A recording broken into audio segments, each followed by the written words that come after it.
नमस्कार दर्शक बंधु आपण को आम चैनल को स्वागत।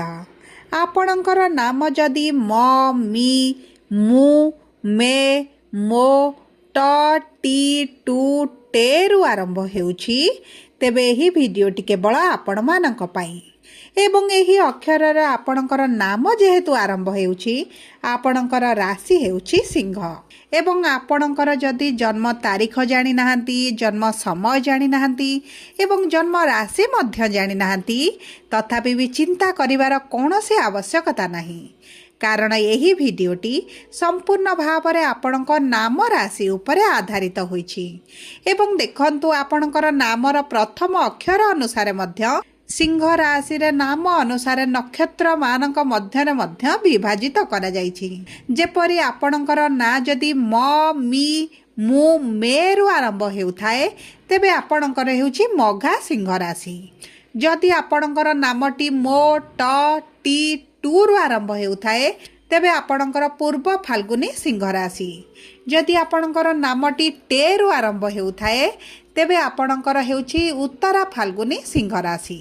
तेणुकरी यही नक्षत्र अनुसार आपणक जीवन में कौन प्रभाव पड़िबो विस्तृत भाव में आलोचना करिबा एवं ता सहित जदि आपणकर जातक रहिछि एवं आपणकर राशि मध्य आपणको जणा रहिछि तथापि भी आपणकर जदि नाम गुड़िक एई अक्षर रु आरंभ हेछि तेबे मध्य आपण एही भिडियोटी को शेष पर्यंत देखंतु कारण नाम राशिर प्रभाव मध्य आम जीवन में किछि कांशरे रही थाए। तेणुकरी आपणक जीवन में नाम राशि अनुसार शुभ प्रभाव पड़िबो ना अशुभ प्रभाव पड़िबो एही भिडियो रे शेष पर्यंत देखिले निश्चित भाव में जानि परिबे एवं एही भिडियोटी रे आपणकर संपूर्ण 2026 वर्षटी केमिति रहिबो विस्तृत भाव में आलोचना करिबा ता सहित कौन उपाय रही आपणकर शुभाशुभ फल को द्विगुणित करबा पई एवं कौन रही प्रतिकार जहाँ आपणकर अशुभत्व को दूर करिबारे सहाय्य करिबो एही भिडियो माध्यम रे आपणको मु जणाइबी। सेतिपई आपण आपणकर व्यस्त बहुल समय मध्यरु मात्र 10 मिनिट समय आपण निज पाई दियंतु एवं जानतु कौन आग को घटिबा पाई जाउछि आपणक सहित शुभ घटिबो ना अशुभ घटिबो एबे आसंतु विलंब न करी कार्यक्रमटी को आग को बढ़ाइबा। किंतु भिडियोटी आरंभ करिबा पूर्वरु जदि आपण भी ईश्वर को आंतरिक भक्ति एवं विश्वास करूछंती तबे भिडियोटी को लाइक करंतु कमेंट बॉक्स रे जय जगन्नाथ जय मां लक्ष्मी अवश्य लिखि दियंतु। ता सहित आम सह जोगाजोग करिबा पाई वीडियोर मध्य भाग रे एक व्हाट्सएप नंबर टी दिया जाइछि जो नंबर साहाय्य आपण आम सह जोगाजोग करी निजर नूतन कुंडली प्रस्तुत करि परिबे कुंडली विश्लेषण कराई परिबे किंबा आपणकर चाकरी विवाह व्यवसाय प्रेम संपर्क शिक्षा स्वास्थ्य को नहीं किछि समस्या रहिछि ताहार सहजरे एवं स्वल्प मूल्य रे समाधान करि परिबे। सेतिपई आपण आम सह वीडियोर शेष पर्यंत जोड़ी होई रुहंतु एवं स्वल्प मूल्य रे आपणक समस्यार समाधान करंतु। एबे आसंतु कार्यक्रमटी को आग को बढ़ाइबा। देखंतु जदि आमे मोटा मोटी भाव रे देखिबा तेबे 2025 रे आपणकर स्वास्थ्य खराब रहुथिला आपणकर आर्थिक समस्या दे आपण गति करुथिले आपणकर ऋण आनिछंती किंतु ऋण आपण सुझिबा पाई सक्षम होई पारु नाहंती आपणक परिवार रे खुशीर वातावरण रही नाही आपणकर अजथा खर्च गुड़ाई बढ़ुची एवं चाकरी क्षेत्र रे समस्या सहित विद्यार्थी मानकर शिक्षा क्षेत्र रे बहुत अधिक समस्या देखा जाउथिला ता सहित समाज रे मान सम्मान मध्य हानि घटुथिला एवं संतान संतति को नहीं आपण बहुत अधिक चिंतित रहुथिले किंतु देखंतु 2025 रे जेउ भली परिस्थिति थिला 2026 रे सेथिरे परिवर्तन आसीबो ना सेही भली परिस्थिति आपणकर रहिबो एही भिडियो रे विस्तृत भाव रे आलोचना करिबा। देखंतु सिंह राशिर रस्याधिपति हेउछंती सूर्य एवं सूर्य हेउछंती नवग्रहंकर राजा एवं एही 2026 वर्ष हेउची सूर्यंकर वर्ष माने सिंह राशिर व्यक्ति मानकर एही 2026 वर्षटी तेणुकरी एही 2026 वर्षटी आपणकर हेबा पर मध्य आपणको की प्रकार फल प्रदान करिवो। देखंतु जदि एही 2026 वर्ष रे आपणकर किछि नूतन कार्य आरंभ करिबा पई चिंता करूछंती किंबा किछि नूतन कार्य आरंभ करिलेनी किंबा आपणकर पूर्वरु नूतन कार्य आरंभ करिबा पई प्लानिंग चलिछि ତେବେ ଆପଣ ତରବର ହୋଇ କୌଣସି ବି ନିଷ୍ପତ୍ତି ନିଅନ୍ତୁ ନାହିଁ, କୌଣସି ପଦକ୍ଷେପ ନିଅନ୍ତୁ ନାହିଁ କିମ୍ବା ତରବର ଭାବରେ ଜଲ୍ଦି ହୋଇ କୌଣସି କାର୍ଯ୍ୟକୁ ଆରମ୍ଭ କରନ୍ତୁ ନାହିଁ। କାରଣ ଏହି 2026 ବର୍ଷରେ ଆପଣଙ୍କ ପାଦ ଖସିଯିବାର, ଭୁଲ ନିଷ୍ପତ୍ତି ନେବାର ବହୁତ ଅଧିକ ସମ୍ଭାବନାଟି ରହିଛି।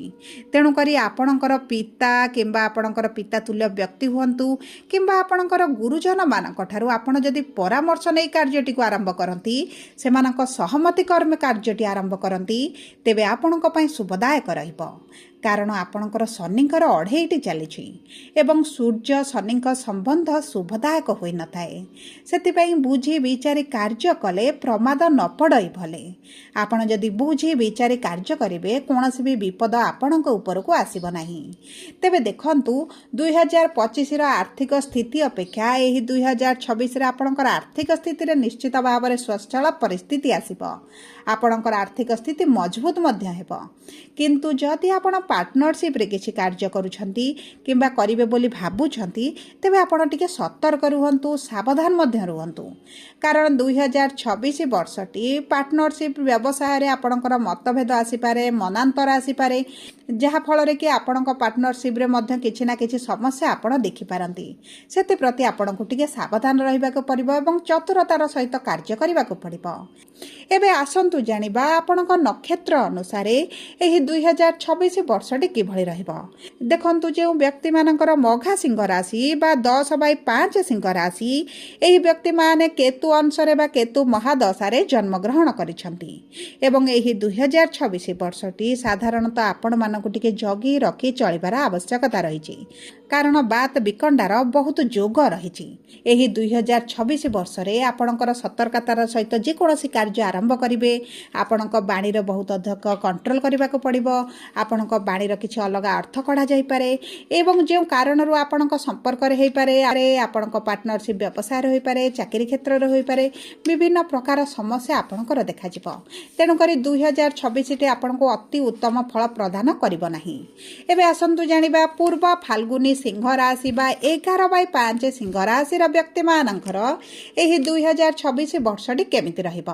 ଦେଖନ୍ତୁ, ଏହି ପୂର୍ବ ଫାଲ୍ଗୁନୀ ନକ୍ଷତ୍ରର ବ୍ୟକ୍ତିମାନେ ଶୁକ୍ର ଅଂଶରେ ବା ଶୁକ୍ରଙ୍କ ମହାଦଶାରେ ଜନ୍ମିତ ହୋଇଥାନ୍ତି ଏବଂ ଏହି 2026 ବର୍ଷଟି ଯଦି ଆପଣ ଡିଜିଟାଲରେ କିଛି କାର୍ଯ୍ୟ କରୁଛନ୍ତି, ଆପଣ କଳାକାର ଅଛନ୍ତି, ଆପଣ ରିଏଲ ଇଷ୍ଟେଟ୍ରେ ଅଛନ୍ତି, ଟିଚର ଅଛନ୍ତି କିମ୍ବା ଆପଣଙ୍କର କିଛି ଭୋଗ ବିଳାସ ଐଶ୍ୱର୍ଯ୍ୟର ଜିନିଷ ପ୍ରତି କିଛି ଆପଣ ବ୍ୟବସାୟ କରୁଛନ୍ତି, ତେବେ ଆପଣଙ୍କ ପାଇଁ 2026 ଆକାଶ ଛୁଆଁ ସଫଳତା ଆପଣଙ୍କୁ ପ୍ରଦାନ କରିବ।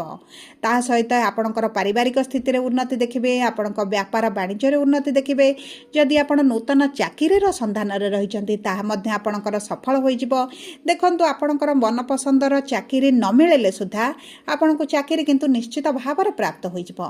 ଯଦି ଆପଣ ପ୍ରେମ ବିବାହ କରିବା ପାଇଁ ଚାହୁଁଛନ୍ତି, ତେବେ ମଧ୍ୟ ଆପଣଙ୍କ ପାଇଁ ଶୁଭଦାୟକ ରହିବ। ଜୁନ୍ ମାସ 2 ତାରିଖ ପରଠାରୁ ଆପଣଙ୍କର ବିବାହ ପାଇଁ ମଧ୍ୟ ଅତି ପ୍ରବଳ ଯୋଗ ବନୁଛି। ଯେଉଁ ପୂର୍ବ ଫାଲ୍ଗୁନୀ ନକ୍ଷତ୍ରରେ ଜନ୍ମିତ ସିଂହ ରାଶିର ବ୍ୟକ୍ତିମାନେ ବିବାହ କରିବା ପାଇଁ ଚାହୁଁଛନ୍ତି କିମ୍ବା କିଛି ଶୁଭ କାର୍ଯ୍ୟ, ମାଙ୍ଗଳିକ କାର୍ଯ୍ୟ କରିବା ପାଇଁ ଚାହୁଁଛନ୍ତି, ତେବେ ଦ୍ୱିତୀୟାର୍ଦ୍ଧଟି ଆପଣଙ୍କ ପାଇଁ ବହୁତ ଅଧିକ ଶୁଭଦାୟକ ରହିଛି। ଏବେ ଆସନ୍ତୁ ଜାଣିବା ଉତ୍ତରା ଫାଲ୍ଗୁନୀ ନକ୍ଷତ୍ର ସିଂହ ରାଶି ବା 12/5 ସିଂହ ରାଶିର ବ୍ୟକ୍ତିମାନଙ୍କ ବିଷୟରେ। ଦେଖନ୍ତୁ, ଏହି ବ୍ୟକ୍ତିମାନେ ସୂର୍ଯ୍ୟ ଅଂଶରେ ବା ସୂର୍ଯ୍ୟଙ୍କ ମହାଦଶାରେ ଜନ୍ମିତ ହୋଇଥାନ୍ତି।